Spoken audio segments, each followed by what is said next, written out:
Hey, what's up, yo? Welcome back to another video. One of you guys commented saying, can you show the boys how to draw Miriko'S thighs? Well, you know that you are in the right place because you know I got you. So let's get started.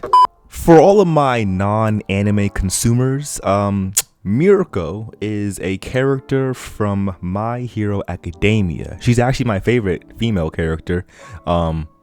For reasons, doesn't really matter why. She's just really cool, you know what I'm saying? But yeah, she pretty much her quirk is that she can jump. She's like a bunny. She has bunny powers, but she's really strong, really fast, and she has shredded buff thighs. I mean, her legs are crazy. Look at that.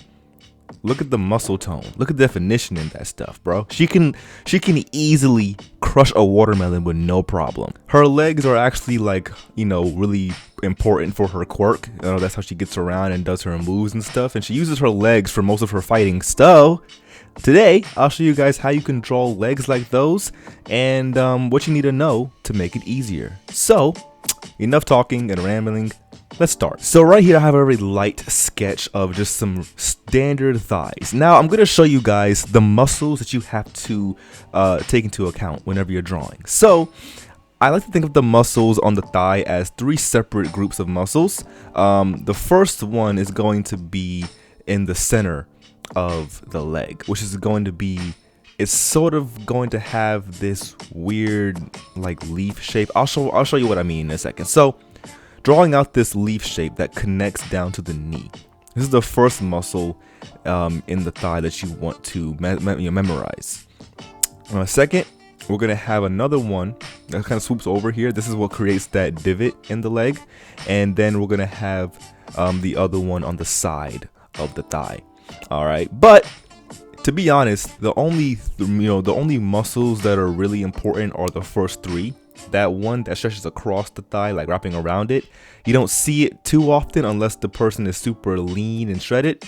But this one right here, this muscle in the front that I'm gonna highlight, this muscle on the side that I'm also highlighting in green, and then the third muscle right here are the three main muscles that are gonna group together into one form.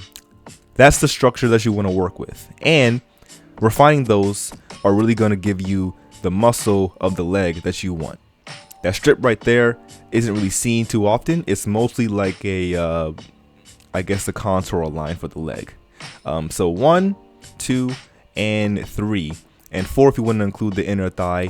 And those are going to be the 3 or 4 muscles that you want to focus on. So now on the other thigh, I'm going to pretty much show you how it would look without the highlights and what the muscles would be looking like if you were just drawing this normally without seeing the underlying divots. You want to start off by just outlining these 3, and then you have a small cut that goes into the leg like so.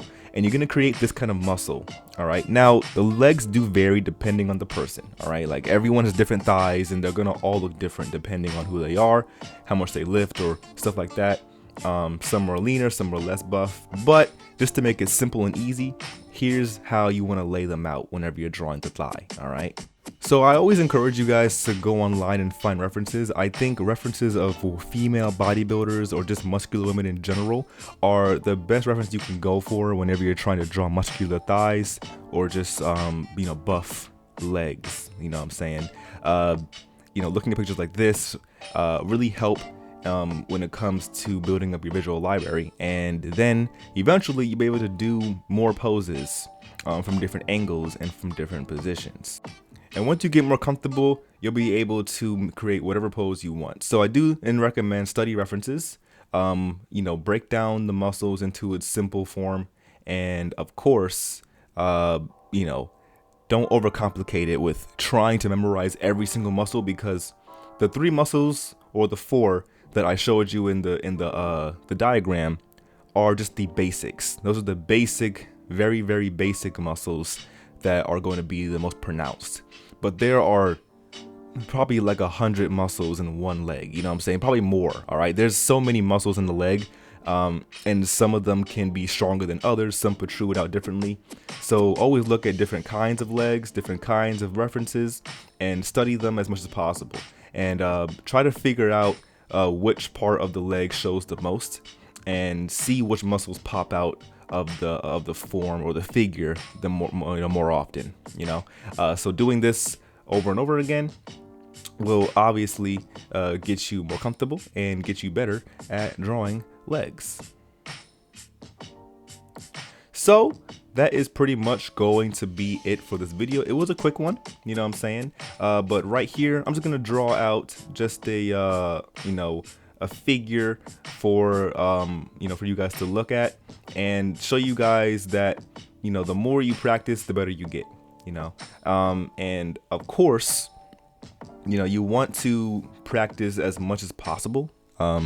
If you don't have time, 30 minutes a day. I mean, if you can find 30 minutes a day to practice, that's all you really need to get, that real improvement, to get really good.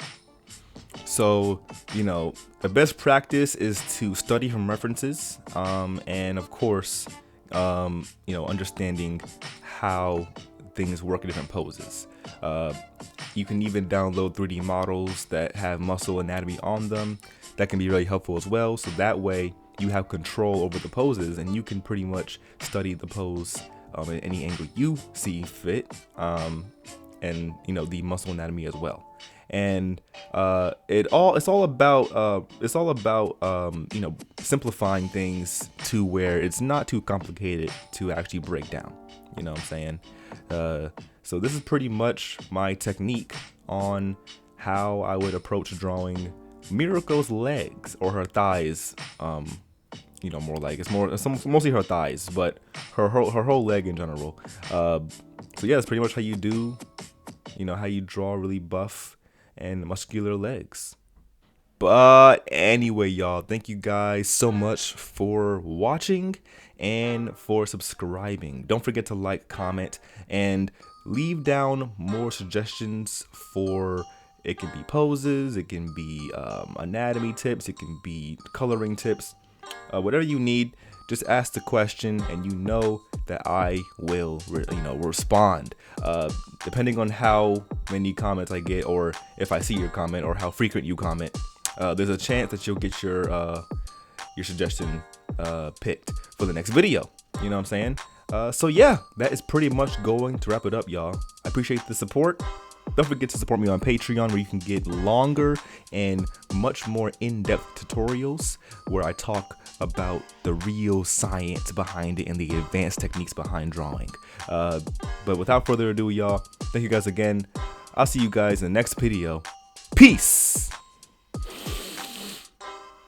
Ow.